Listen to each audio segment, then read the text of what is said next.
뉴욕 증시가 사흘 만에 반등에 성공했습니다.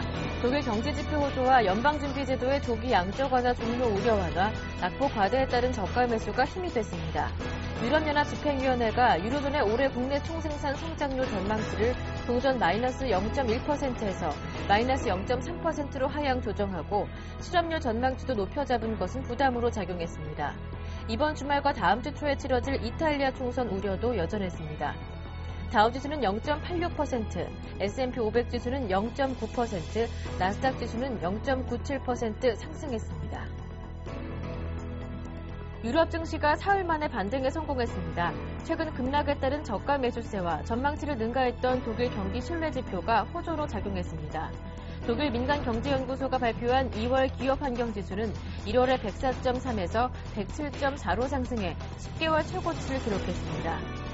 또한 미국에서 제임스 블러드 세인트루이스 연방준비은행 총재가 연준이 현재의 저금리 기조 정책을 상당 기간 유지할 것이라고 밝힌 것도 긍정적인 영향을 미쳤습니다. 영국은 0.7%, 독일은 1.03%, 프랑스는 2.25% 상승했습니다.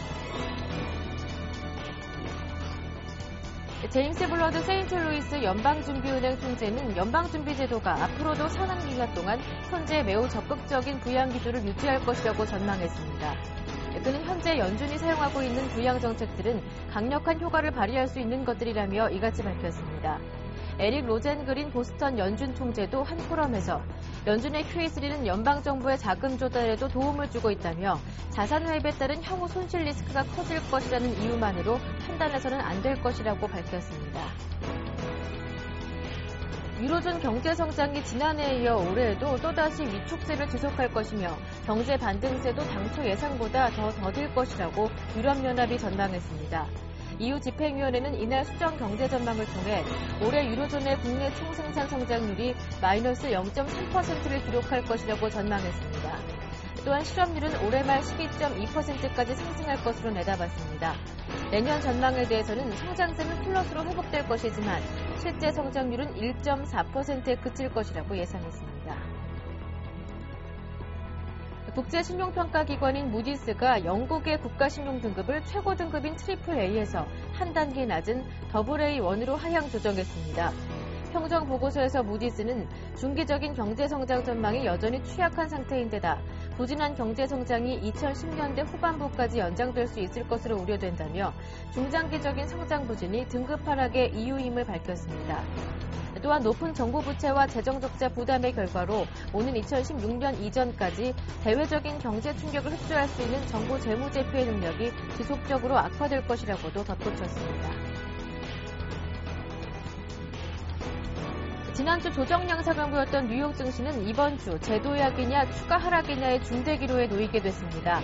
특히 이번 주에는 미국의 재정지출 자동삭감 조치인 시퀘스터가 발동되는 3월 1일 직전까지 협상 타결 여부가 결정되는 데다 벤 버냉키 연방준비제도 의장도 두 차례 의회 출석에서 많은 발언들을 쏟아낼 것으로 예상되기 때문입니다. 미국 경제지표 발표도 계속됩니다. 28일로 예정된 4분기 국내 총생산 성장률과 다음 달 1일의 ISM 제조업 지수도 주목됩니다.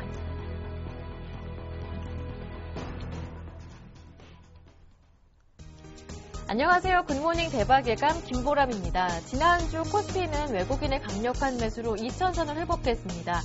코스닥은 이달 들어서 5% 정도로 급등하면서 신정부 효과를 톡톡히 보고 있는데요.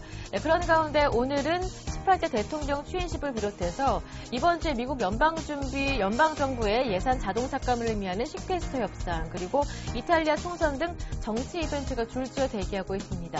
한편 지난주 금요일 뉴욕 증시는 상승으로 마감하면서 다우지수가 14,000을 회복했는데요. 연준의 양적 완화 조기 종료에 대한 우려가 완화되면서 저가 매수가 유입됐기 때문입니다. 그렇다면 정치 이벤트가 줄지어 대기하고 있는 이번 주 첫 출발, 어떠한 글로벌 이슈들이 국내 증시에 영향을 줄 것인지 하나하나 점검해 보겠습니다. 굿모닝 대박 예감 1부 시작합니다.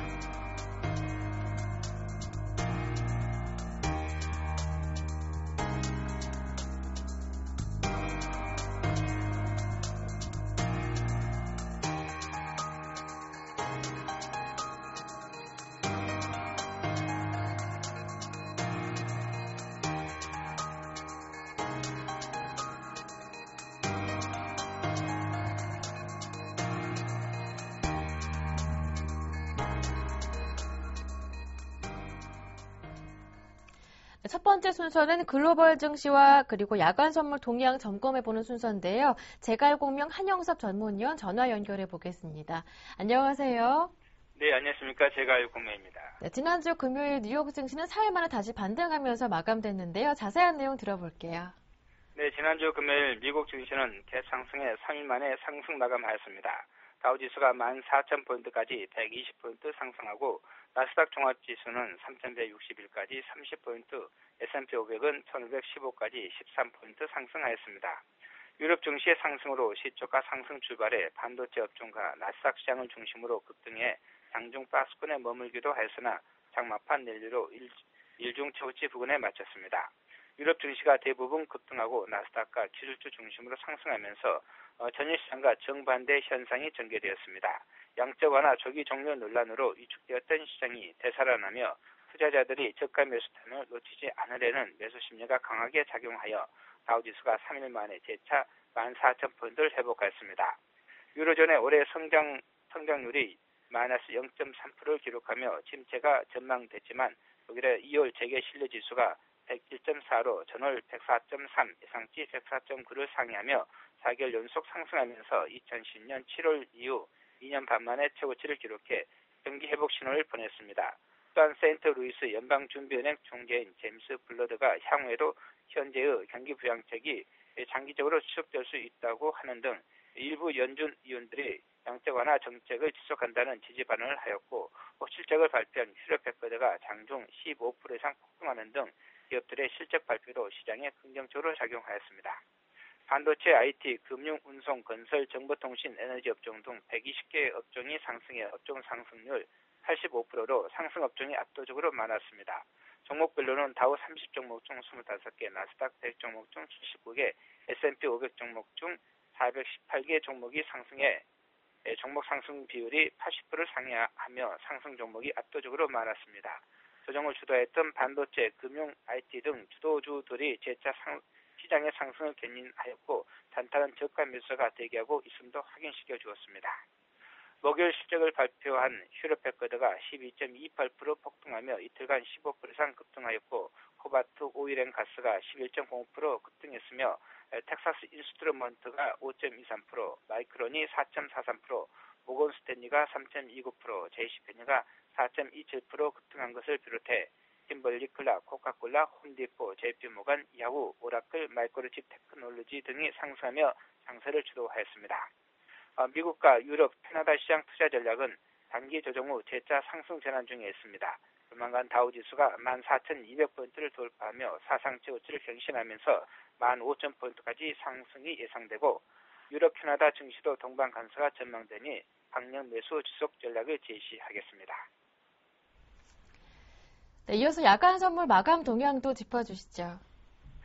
네, 금요일 야간 선물 시장은 정강 후약으로 주간시장 대비해서 0.45포인트 하락한 268.15포인트에 마감하였습니다. 고점 269.20, 저점 268.0으로 1.15포인트 범위 내에서 움직였습니다. 거장은 18,118계약으로 전일 대비 감소했으나 활발한 편이었습니다. 시초가 강보합 출발로 유럽, 미국 등 해외 증시의 급등에도 불구하고 박스권이 지속되다 외국인들의 강력 매도로 자장 이후 급락에 당일 저가 부근 후 약보합에 마감하였습니다. 유럽, 미국 증시의 폭등에도 불구하고 외국인들이 선물을 강력 매도하면서 디커플링 장세가 연출되고 야간 선물 투자자들은 패닉을 느낄 정도로 좋지 않은 장세가 연출되었습니다. 개인이 628계약 매수하고 외국인이 601계약, 기관이 29계약 매도하며 3일 연속 개인은 매수돼 외국인과 기관은 매도가 대립하였습니다. 개인이 장 초반 이후 지속적으로 매수하여 장중 최고 매수량으로 마감하고 외국인은 장중 내내 매도하며 일중 최고 매도량으로 마감하였으며 기관은 장중 내내 소폭 매도를 유지하며 관망하다 마감하였습니다. 외국인들의 장중 내내 매도 물량을 늘린 것이 야간 선물 시장을 뒤흔들고 하락하게 하였습니다. 야간 옵션 시장은 콜은 약보합, 보선 강보합권에서 혼조세를 보였습니다. 선물지수가 정강 후약으로 출렁거렸으나 옵션 가격 움직임은 장중 선물과 상관도가 크게 떨어지며 콜, 풋 옵션 모두 고점 저점 대비 변동폭이 20% 범위 내에서 움직이는 박스권 관망이 지속되었습니다. 장중 내내 해외 증시의 상승과 야간 선물의 하락 사이에 방향성을 잡지 못하고 갈팡질팡한 움직임이 전개되었다고 할 수 있겠습니다. 네, 그렇다면 오늘 월요일장 국내 증시 전망과 함께 선물 옵션 시장 전략도 들어보겠습니다. 지난주 금요일 양증시 모두 빨간불로 마감했었는데요. 네, 금요일 국내 증시는 해외 증시의 하락으로 시초가 하락 출발로 프로그램 매수를 앞세운 외국인과 기관들의 쌍끌이 매수의 상승 반전에 장중 2029포인트까지 14포인트 상승 후 전일 대비 소폭 상승한 2018포인트 부근에 마감하였습니다. 삼성전자, 포스코의 약세에도 불구하고 현대차, SK텔레콤, 한국전력 등이 상승하며 2020포인트를 앞두고 종합지수 2010에서 2030포인트 사이에 치열한 매매 공방이 전개되었습니다. 장중 콜옵션이 저점 대비 2배 이상 폭등하고 풋옵션 또한 저가 대비 급등하는 등 장중 변동성 증가에 따라 콜옵션과 풋옵션 프리미엄이 급등과 급락을 반복하였습니다. 국내 증시가 조정 하루 만에 종합지수 2006포인트를 저점으로 재차 반등에 성공하여 조만간 종합지수 2030, 2040, 2050포인트, 선물지수 270, 271을 차례로 돌파할 것으로 전망됩니다. 따라서 현물은 긍정적 관점에서 주도주 중심으로 조정시 매수 지속하고 선물옵션 또한 긍정적 관점에서 대응이 필요하겠습니다. 오늘 시장은 시초가 보합 출발로 종합지수 2013, 선물지수 268포인트를 지선으로 종합지수 2030, 선물지수 270포인트 돌파를 시도할 것으로 전망되고 있습니다. 대응 전략은 장 초반 선물 268.50 전후의 매수의 상승 시 선물 270.50포인트 전후에서 참선하는 긍정적 관점에서 매수로 대응하시기 바랍니다. 금일 저점은 종합지수 2013, 선물지수 267.90, 고점은 종합지수 2035, 선물지수 271포인트를 제시하며 하락시 지선은 선물지수 267, 상승시 저항선은 선물지수 271포인트를 제시하며 최대 변동폭은 선물로 하한선 267에서 상한선 272포인트를 제시하겠습니다. 옵션 매매 전략은 풋매도 또는 콜매수 또는 강세콜 스프레드 플러스 풋매도 또는 크리스마스 트리 콜매도 플러스 풋매도를 제시하겠습니다. 풋매도는 지수가 상승하거나 변동성 축소되는 버거인 때 유리하고 콜 매수는 지수가 상승 또는 변동성 증가할 때 유리하며 강세콜 스프레드 플러스 풋매도는 강세콜 스프레드인 콜 내가격 한계약 매수의 등가격 한계약 매도 플러스 한계약 매도에 풋매도를 추가한 것으로 지수가 상승하거나 변동성 중립으로 지수가 큰 폭 하락만 하지 않으면 특히 상승 시 안정적 수익이 가능하고 지수 상승에 따라 풋매도에서 추가 수익이 가능하며 크리스마스 트리 콜 매도 플러스 풋매도란 콜 내가격 매도 한계약에 등가격 매수 한계약 플러스 외가격 매수 한계약 플러스 풋매도로 지수가 큰 폭 상승하며 변동성이 확대될수록 수익이 극대화되는 전략으로 풋매도로 지수가 크게 하락만 않으면 옵션 프리미엄 손실폭은 크지 않은 상승장에서 안정형 전략이라 할 수 있겠습니다. 네, 말씀 잘 들었습니다. 오늘 도움 말씀 정말 고맙습니다. 네, 감사합니다. 네, 지금까지 제갈공명 한영섭 전문위원과 함께했습니다.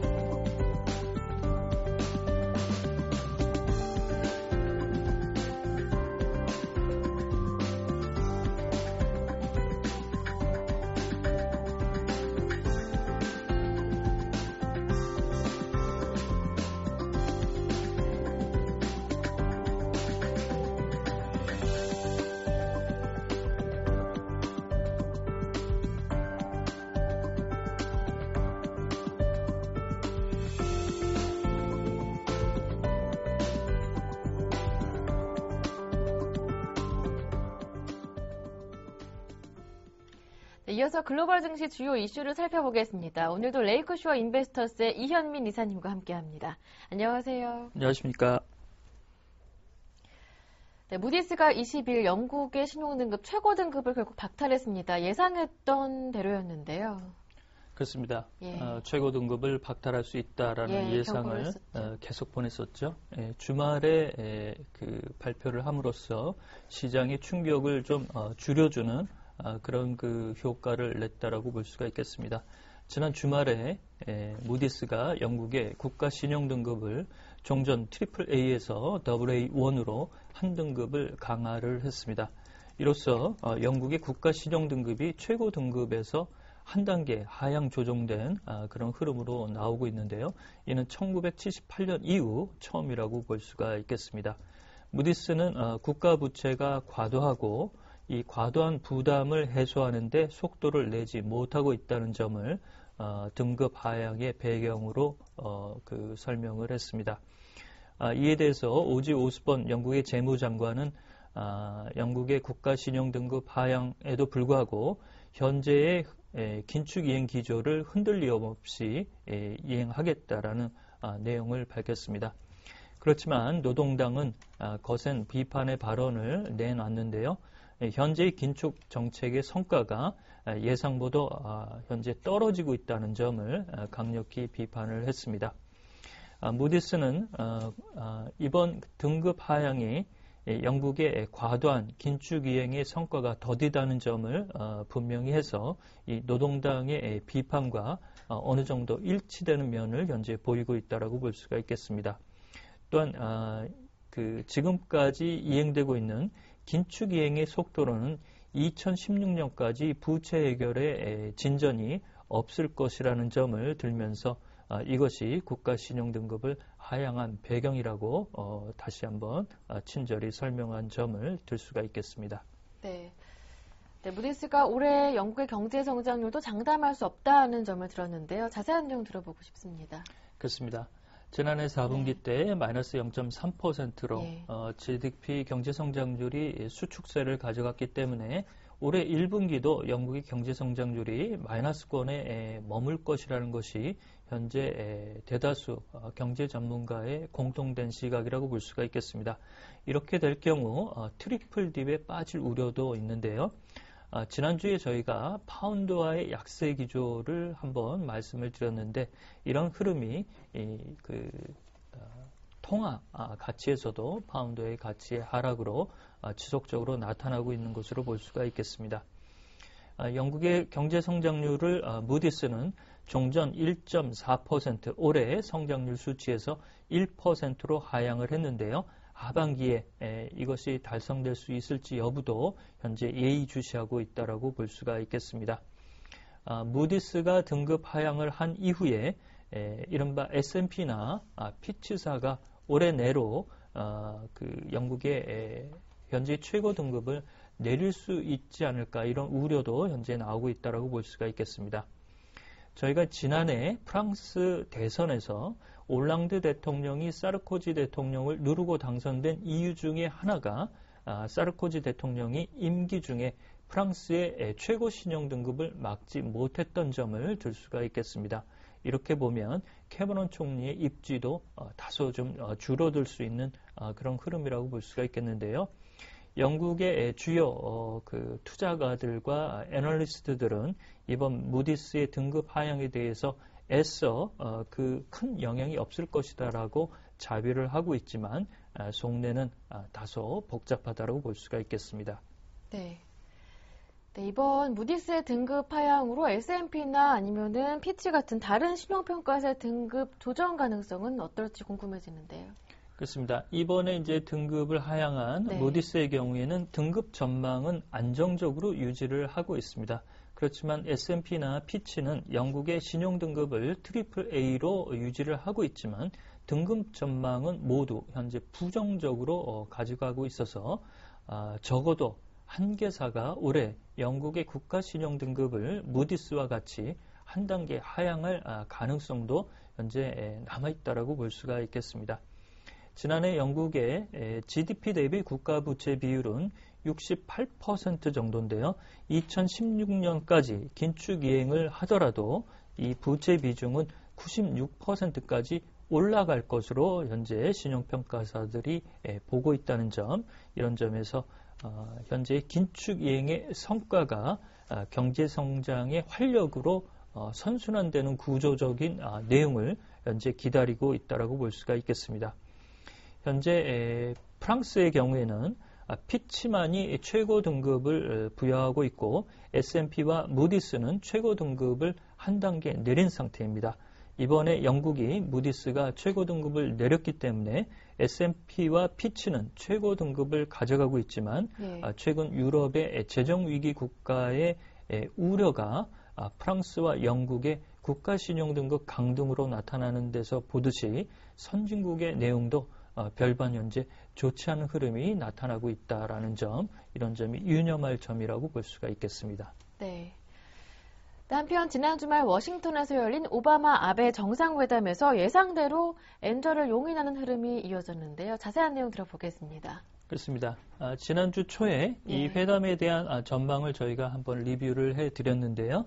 역시 주말에 워싱턴에서 열린 회담에서 분위기도 매우 좋았습니다. 엔저에 대해서도 미국이 전반적으로 추가적인 비판이나 그 코멘트가 없이 현재의 일본 경제의 활력을 추스리는데 엔저가 나타나는 것을 묵인하는 그런 태도가 나타났다라고 볼 수가 있겠습니다.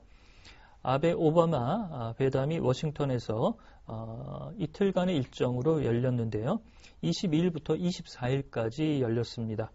미국이 주도하는 환태평양 경제 동반자 협정에 일본이 일부 개방 예외 품목을 인정해 줄 경우 이에 협상에 응하겠다라는 소식을 전했습니다. 특히 일본은 한중일 무역자유협정에도 특히 일본의 농업생산물과 농업시장의 보호를 강하게 천명했다는 점을 든다면 이번 환태평양 경제 동반자 협정의 협상 테이블에 나설 수 있다라고 얘기한 것은 매우 전향적인 태도 변화라고 볼 수가 있겠는데요. 특히 아베 총리는 오바마 대통령과의 회담에서 강한 만족감을 표시를 했습니다. 강한 일본을 추구할 수 있을 것이다. 이런 자신감을 내비쳤는데요. 여기다가 지난 15일과 16일 모스크바에서 열렸던 재무장관과 중앙은행 총재회의에서 IMF가 보고서를 냈는데 IMF가 일본이 추가적인 자산 매입을 권고했다는 점, 이런 점도 엔저를 용인하는 분위기로 읽히고 있어서 아베 오바마 회담에서 아베 총리가 득이의 미소를 좀 지었다, 이렇게 볼 수가 있겠습니다. 네. 한편 정상회담에서 북한 문제, 대북 제재에 대한 논의도 진행됐다고 하는데 어떻게 진행됐습니까? 네, 역시 핵실험에 대해서는 미국과 일본 모두 경계하는 그 분위기가 역력한 그런 흐름으로 나타났고요.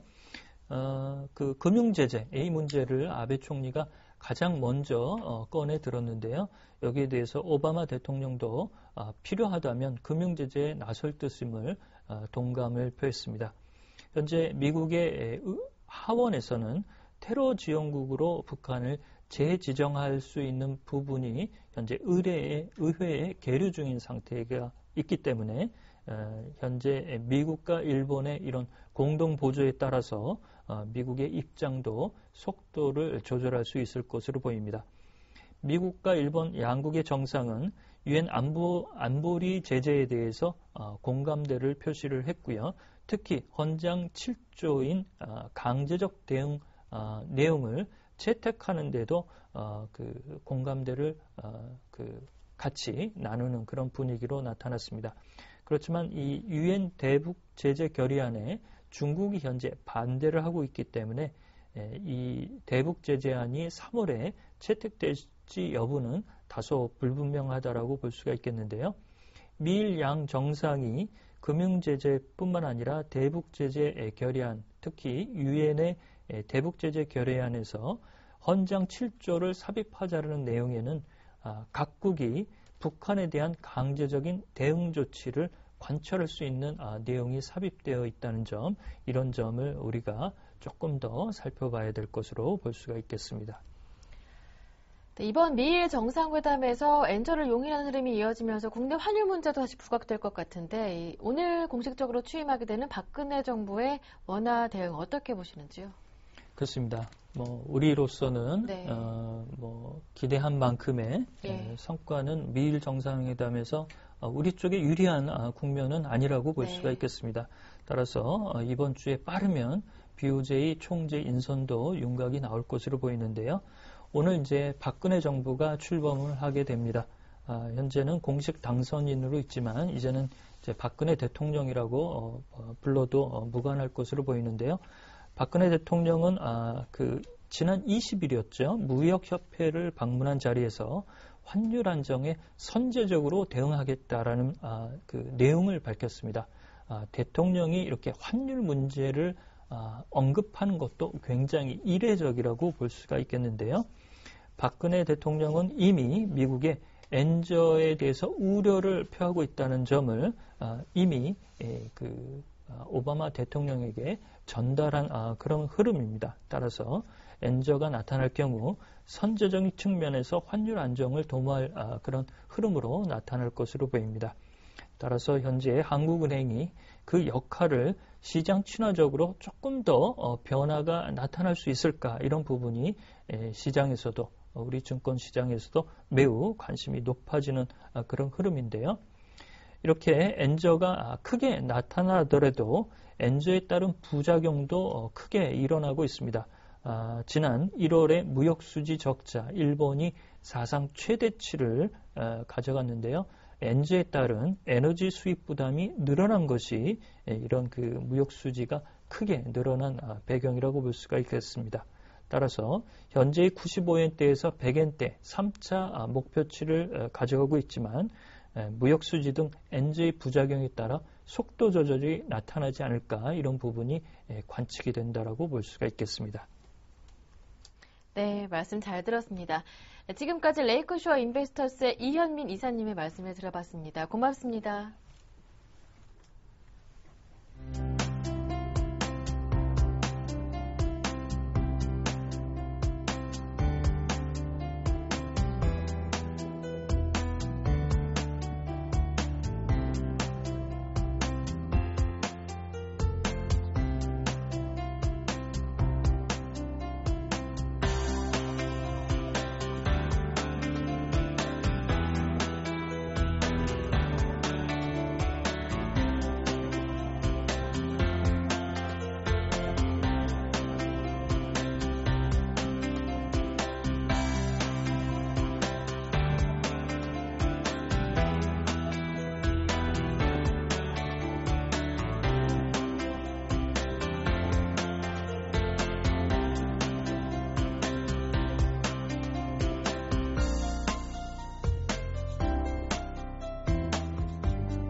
네, 지금부터는 월요일장, 오늘장 전략을 세워보겠습니다. KTB 투자증권의 압구정 지점 권희수 대리님 모셨습니다. 안녕하세요. 네, 안녕하십니까.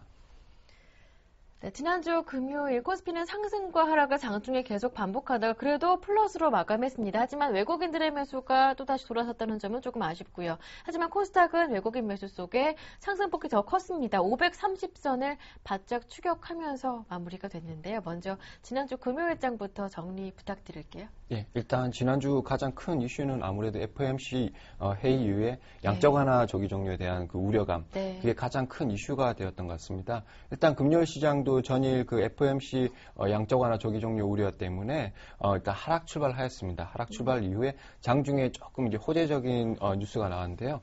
버냉키 여장의 양적 완화 자산 버블이 가능성이 아무래도 낮을 것 같다라고 이제 언급을 하면서 순간 이제 기관의 매수세가 들어오면서 장중 상승 마감을 하였는데요. 일단 기관은 2,153억 정도 순매수를 하였고요. 외국인은 41억 정도의 순매도를 하면서 관망세를 보였습니다.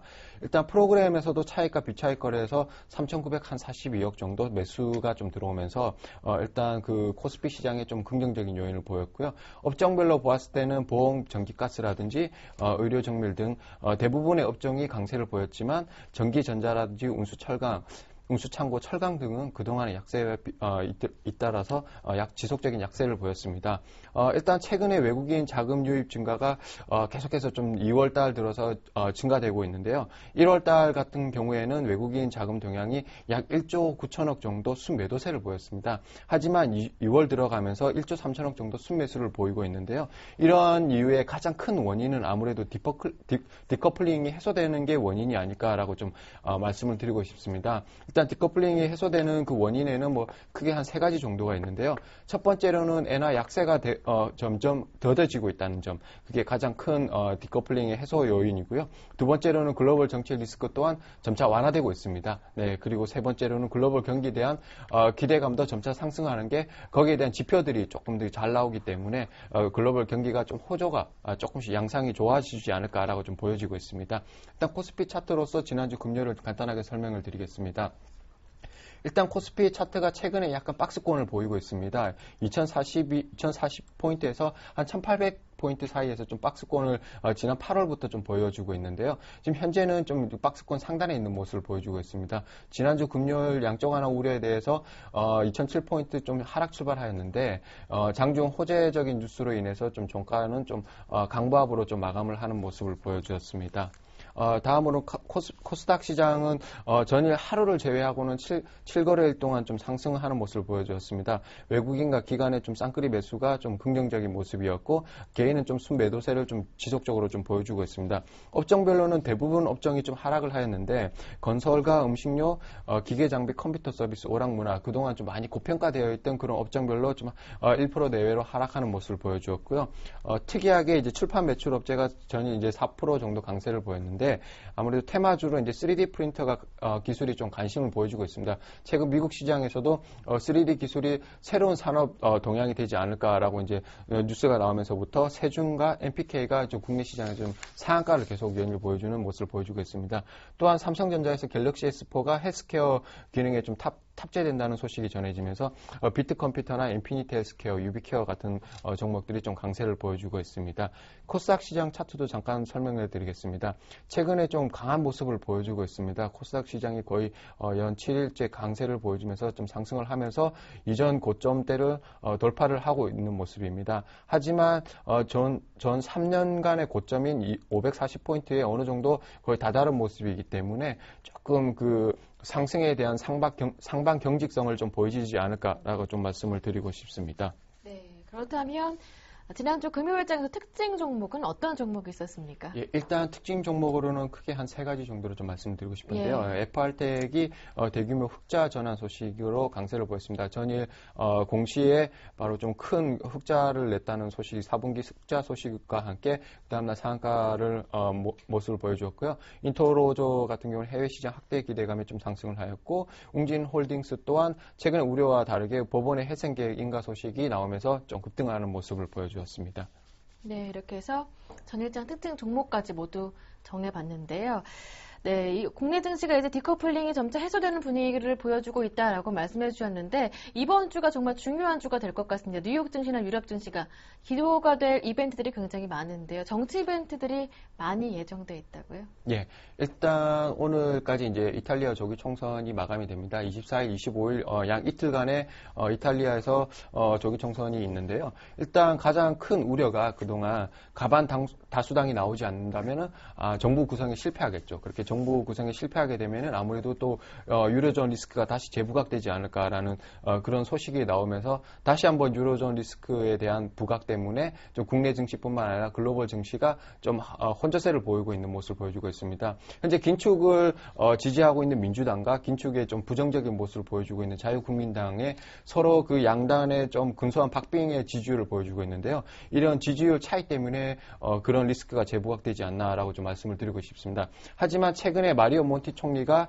중도 우파와도 좀 연정을 할 수도 있다라고 좀 가능성을 시사를 했는데요. 이런 이유로 좀 유로존의 그 정치적 리스크는 재부각되는 거는 아무래도 이번이 좀 마지막이 되지 않을까라고 좀 말씀을 드리고 싶습니다. 네, 그리고 오늘 국내 증시에 또 이벤트가 하나 더 있잖아요. 오늘 새 정부가 공식으로 출범하는데 이 점도 짚어주시죠. 예, 일단 금일 그 박근혜 대통령의 그 취임식이잖아요. 네. 그래서 좀 거기에 따른 그동안 정책 기조에 따른 그런 종목들이 좀 오늘 코스닥 특히 코스닥 시장에서 좀 움직이지 않을까라고 좀 말씀을 드리고 싶습니다. 일단 뭐 그 최근에 그 인수위원회가 140대 국정 과제를 좀 발표를 했는데요. 첫 번째로 이제 ICT 산업을 육성하겠다. 두 번째로는 최근에 엔화에 대한 좀 우려감 때문에 환율 정책을 좀 강하게 좀 정책을 네. 펼치겠다. 세 번째로는 최근에 많이 그동안 지난 정부에 좀 계속해서 문제가 됐었던 가계부채라든지 부동산 등 이런 내수 시장에 좀 활성화를 시키기 위한 네. 그런 정책 과제를 좀 더 오늘 취임식에서 좀 설명을 하지 않을까라고 좀 설명을 드리고 싶습니다. 네. 일단 하지만 단기적으로는 신정부 출범 이후로 주가 수익률을 봤을 때는 대부분 마이너스를 기록을 했었거든요. 최근에 예전 대통령 그 기간 동안 봤을 때 신정부를 출범한 그날부터 한 몇 개월간은 혹은 몇 주간은 좀 시장에서 좀 마이너스를 기록했기 때문에 단기적으로는 좀 마이너스 기록이고 중장기적으로 봤을 때는 좀 호재로 좀 볼 수가 있다고 좀 말씀을 드리고 싶습니다. 네, 그리고 이번 주에 또 주목해봐야 할 경제 지표 있다면서요? 미국과 중국 쪽에서요? 네, 일단 이번 주 경제 지표가 G2에서 발표하는 대부분 경제 지표를 좀 주목을 해야 될 것 같습니다. 일단 첫 번째로는 유로존이라든지 미국에서 생기고 있는 지금 시캐스터라든지 이런 정치적 리스크에 대해서 가장 첫 번째 우선이 이번 주 글로벌 시장에 많이 영향을 끼칠 거고요. 두 번째로는 아무래도 현재 경기가 계속해서 개선이 되고 있는지에 대한 그런 경제 지표를 확인해야 될 것 같습니다. 네. 첫 번째로는 일단 소비 지표가 좀 최근에 좀 많이 나오고 있는데 소비 지표가 최근에 감세 축소 영향으로 조금 둔화세가 계속해서 전망이 되지 않을까라고 좀 보여지고 있고요. 주택 지표는 지난달 같은 경우는 상당히 좀 예상치보다 하회하는 모습을 보여줬습니다. 하지만 전월의 그런 귀조 효과 때문에 전월 부진으로 인해서 좀 반등이 나오지 않을까라고 좀 말씀을 드리고 싶습니다. 예, 알겠습니다. 이렇게 해서 이번 주 주목해봐야 할 이벤트들 하나하나 모두 점검해봤는데요. 네, 이번 주에 이탈리아 총선도 그렇고 미국 연방정부의 예산 자동 삭감을 의미하는 시퀘스터 협상도 예정돼 있고 중요한 이벤트들이 많이 예정돼 있기 때문에 무엇보다 국내 증시 전략을 어떻게 세워야 할 것인지 이 점이 궁금해집니다. 전략 세워주시죠.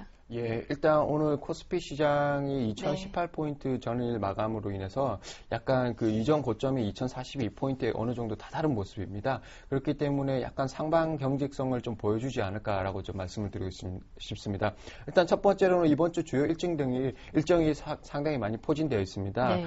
첫 번째로 이제 스페인 바르셀로나에서 MWC가 이제 개최가 되는데요. 네. 이제 스마트 모바일 관련해가지고 그쪽 하는 이제 박람회가 열리는데 그래서 이동통신 관련된 그 모바일 관련주들이 이번 주에는 좀 많이 좀 움직이지 않을까라고 좀 말씀을 드리고 싶고 두 번째로는 오늘 이제 마감이 되는 이탈리아 총선이 이제 결과가 많이 좀 주목이 될 것 같습니다. 그 네. 결과에 따라서 국내 증시를 좀 많이 여겨봐야 될 것 같고 세 번째로는 이제 버냉키 연준 의장 연설이 27일에 있기 때문에 이 최근에 조기 종료 우려에 대한 그런 시캐스터 관련된 소식들이 좀 이번 주에도 계속해서 좀 지속되지 않을까라고 좀 말씀드리고 싶습니다.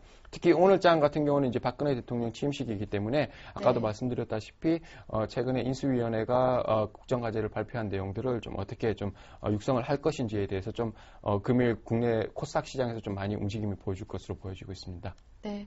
끝으로 오늘의 관심 종목 이야기 들어보겠습니다. 어떤 종목 들고 오셨나요? 예, 오늘 금일 추천 종목은 유진테크입니다. 네. 유진테크는 이제 최근에 좀 반도체 시장이 좀 어려운데도 불구하고 SEG 장비의 신규 출시로 인해서 이제 신규 모멘텀이 발생을 했습니다.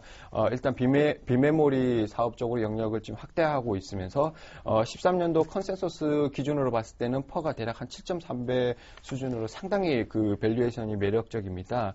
현재 주력 사업 영역인 그 낸드 플래시가 있는데요. 이게 하반기부터 이제 본격적으로 가셔야 될 것으로 보여지고 있고 현재 신규 제품 출시로 인해서 비메모리 수주 또한 12년도 3분기 이후로 지속적인 좀 시너지를 보여주고 있습니다. 일단 매수가랑 1차 목표가랑 손절가를 좀 간단하게 말씀을 드리겠습니다. 현재 전일 유진테크의 주가를 보시면 18,850원으로 약간 최근에 좀 강세를 보여주고 있는데요. 네. 그렇기 때문에 어느 정도 약간 좀 달리는 그 마차에 좀 올라타는 좀 전략으로 좀 가셔야 될 것 같습니다. 그래서 매수가는 18,000원, 그 다음에 1차 목표가는 좀 이전 고점대인 대략 한 24,000원대가 주봉으로 봤을 때는 이전 고점대입니다. 그래서 24,000원대가 1차 목표가이고 손절가는 좀 짧게 17,000원으로 대응을 하겠습니다. 네, 지금까지 KTB투자증권 압구정 지점의 권희수 대리님과 함께했습니다. 말씀 잘 들었습니다. 고맙습니다. 네, 감사합니다.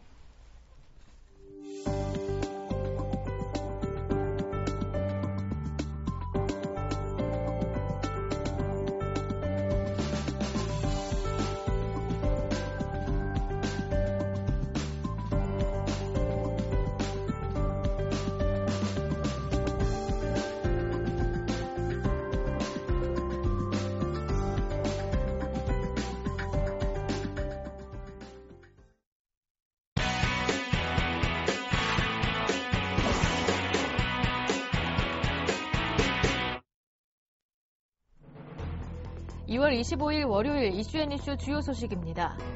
오늘 자정을기에 박근혜 정부가 공식 출범했습니다. 박근혜 정부는 지역과 세대, 계층을 떠나 모든 국민을 아우르고 국민 개개인의 삶을 국정 운영의 중심에 놓는 국민 행복 시대를 열겠다는 목표로 힘찬 첫걸음을 시작합니다. 유동성 위기에 몰린 쌍용건설이 결국 이달 안에 채권단에 워크아웃을 신청하기로 했습니다. 2004년 이후 8년여 만입니다. 최악의 경우 기업 회생 절차 가능성도 배제할 수 없어 1,400여 개 협력업체의 2차, 3차 피해 등 적자는 후폭풍이 우려됩니다. 코스피와 코스닥에 이어 진입장벽을 크게 낮춘 제3 주식시장 코넥스가 올해 상반기 출범합니다. 벤처 등 작은 기업의 창업 초기금 조달에 숨통이 트일 것으로 기대됩니다. 스페인 바르셀로나에서 오늘부터 28일까지 모바일 월드 콩그레스가 열립니다. 삼성전자는 8인치 갤럭시 노트 8.0을 공개하고 LG전자도 다양한 시장 수요를 겨냥해 최고급형 옵티머스 G 시리즈부터 옵티머스 F, 옵티머스 L 등 전략 제품들을 대거 공개합니다. 국내외 주요 경제 이슈를 살펴보는 이슈앤이슈 시간입니다. 오늘은 서울경제신문 서은영 기자님과 함께합니다. 안녕하세요. 안녕하세요. 오늘 취임식을 기점으로 해서 제18대 박근혜 정부가 출범합니다. 자정을 기점으로 해서 이미 이명박 대통령으로부터 법정 권한과 그리고 역할을 인수한 상태인데요. 새로 임기가 시작된 박근혜 정부의 역점 사업은 무엇이 있는지 자세하게 들어보겠습니다. 네, 박근혜 대통령의 경제 철학과 비전을 의미하는 그네노믹스의 핵심은 일자리 창출과 맞춤형 복지로 요약할 수 있습니다. 정보통신기술에 기반한 창조경제를 바탕으로 일자리를 만들어 중산층 70%를 복원하고 사회 소외계층과 저소득층에 대한 복지를 확대한다는 것이 핵심입니다. 기존 복지정책이 정부가 베풀어주는 시혜적 방안에 초점을 맞췄다면 박근혜 정부의 복지 방향은 근로의욕을 전제로 한 고용이라는 것에 차이가 있습니다. 결국 고용과 복지의 선순환을 통해서 집권 5년 동안 국민 행복 시대를 달성한다는 겁니다. 박 대통령은 성장률 대신 고용률을 중요한 거시경제 지표로 활용할 계획인데요. 이명박 정부가 내세웠던 747 공약이 결국 당초 목표를 달성하기는커녕 숫자놀이에 불과했다는 비판을 받은 만큼 구체적인 성장률을 제시보다는 국민 생활과 직결되는 고용률에 무게중심을 두기로 했습니다. 한편 쌍용건설의 워크아웃 사실이 기정사실화됐습니다. 일단 자산관리공사와 쌍용건설은 이르면 이번 주 안으로 워크아웃을 신청하기로 합의했다고 알려졌는데요. 자세한 내용 이어서 들어보겠습니다. 네, 검색업계 13위에 쌍용건설이 채권단에 워크아웃을 신청합니다. 2004년 10월 워크아웃 졸업 후 8년여 만인데요. 완전 자본 잠식과 유동성 악화로 결국 워크아웃행을 택한 겁니다. 하지만 일부 채권단은 워크아웃에 부정적인 입장이어서 기업 회생 절차도 배제할 수 없는 상황입니다. 쌍용건설은 2011년과 2012년 2년 연속 적자를 냈고 완전 자본 잠식 상태에 빠져 현재 주식 거래가 중단된 상태인데요. 네. 이달 28일 만기가 도래하는 600억 원 규모의 어음과 채권을 결제하지 못하면 결국 부도 위기에 처하게 됩니다. 쌍용은 워크아웃에 들어가 채권 행사 동결, 감자와 유상증자를 통한 출자 전환 등으로 경영을 정상화한 후 매각을 추진하겠다는 보관입니다. 하지만 이미 보유 지분 38.75%를 예금보험공사 자회사에 넘긴 캠코가 유상증자에 난색을 표명하고 있는 데다 채권단은 캠코에 참여 없이 일방적으로 유상증자를 모두 떠안을 수 없다는 입장입니다. 특히 일부 채권자는 정확한 부실을 파악하기 전에는 상용건설의 워크아웃에 동의할 수 없다며 법정 관리도 불사하겠다는 분위기입니다. 여기에 또 캠코가 지금 현재 김석준 쌍용건설 회장의 해임안을 지난 23일 경영평가위원회에서 의결했는데요. 아무래도 좀 사태가 더욱 난국에 빠져들고 있는 상황입니다. 네. 한편 코넥스, 이른바 중소기업 전용 주식시장에 가닥이 잡혀가는 것 같은데요. 어떠한 내용인지 이어서 들어보겠습니다. 네, 뭐 늦어도 한 4월 정도에 일단 개설 앞두고 이르면 4월 정도 좀 개설이 가능할 것으로 보이고 있는데요. 금융위원회는 22일 제3차 정례회의를 열고 코스닥 시장 상장 업무 공시 규정 및 유가증권 시장 상장 규정 개정안을 승인했습니다. 개정안에 따르면 코넥스는 코스닥 시장 내에 만들어지는데요. 자기 자본 5억 원, 매출액 10억 원, 순이익 3억 원 가운데 하나 이상 충족할 경우에는 코넥스 상장이 가능합니다. 금융당국은 오는 28일부터 지정 자문인 제도 등을 시행할 예정이고 또 일정을 감안하면 이르면 4월 중으로 코넥스가 문을 엽니다. 금융위원회 측 관계자는 코넥스의 경우 벤처캐피탈이나 엔젤 투자가 이뤄진 기업들이 우선 상장 대상이라고 밝히고 있는데요. 50여 개사가 코넥스에 상장될 것으로 일단 전망되고 있습니다. 이 관계자는 또 코넥스에서 코스닥으로의 이전을 유도하기 위해서 이전할 경우에는 기업 규모나 매출 등 외형 요건 기준을 기존 코스닥 상장 때의 절반으로 낮추고 최대 주주나 벤처캐피탈 등의 투자 지분에 대한 보호 예수 의무도 풀어줄 계획이라고 덧붙였습니다. 코넥스 개설에 맞춰서 유가증권 시장과 코스닥의 차별성을 높이고자 상장 규정도 바꿨는데요. 유가증권 시장의 경우 자기자본 기준을 기존 100억 원에서 300억 원으로 또 매출액을 300억 원에서 1000억 원으로 높였습니다. 코스닥은 서비스업 등 특성 있는 기업을 유치하고자 특화된 질적 심사 기준을 마련하는 등 상장문을 넓혔습니다. 네. 이제 스페인 바르셀로나로 눈을 돌려보겠습니다. 세계 최대 모바일 전시회라고 할 수 있겠죠. 이 모바일 월드 콩그레스 준비가 되어 있는데요. 오늘부터 28일까지 열린다고 해요. 관련 내용 자세하게 들어보겠습니다. 네, 일단 뭐 어떤 제품들이 뭐 선보이느냐 이런 것이 최대의 관심사가 아닐까 싶습니다. 관련 테마주도 항상 뭐 증시에서 부각되는 경향이 있었는데요. 이번에 삼성전자의 핵심 제품은 갤럭시 노트 8.0입니다. 지난해 모바일 월드 콩그레스 MWC라고 하죠. 네. 갤럭시 노트 10.1을 선보여서 호평을 받았던 삼성전자는 이번에 한 손에 들어오는 8인치 대화면 노트에 S펜을 탑재한 제품을 처음 공개합니다. 1.6GHz 쿼드코어 프로세서, 대용량 배터리에다 구글 안드로이드 젤리빈 운영체제를 탑재했습니다. LG 같은 경우에는 이번에 뭐 다양한 옵티머스 G의 후속작인 옵티머스 G 프로가 주목을 끌 것으로 보이는데요. 옵티머스 G 프로는 5.5인치 대화면에 풀 HD IPS 디스플레이를 탑재해서 기존 HD급보다 해상도가 2배 이상 높은 것이 특징입니다. 네, 지금까지 차은영 기자와 함께했습니다. 말씀 잘 들었습니다. 고맙습니다. 감사합니다. 1부 순서 여기에서 마무리 짓고요. 저는 잠시 뒤 2부로 오겠습니다. 고맙습니다.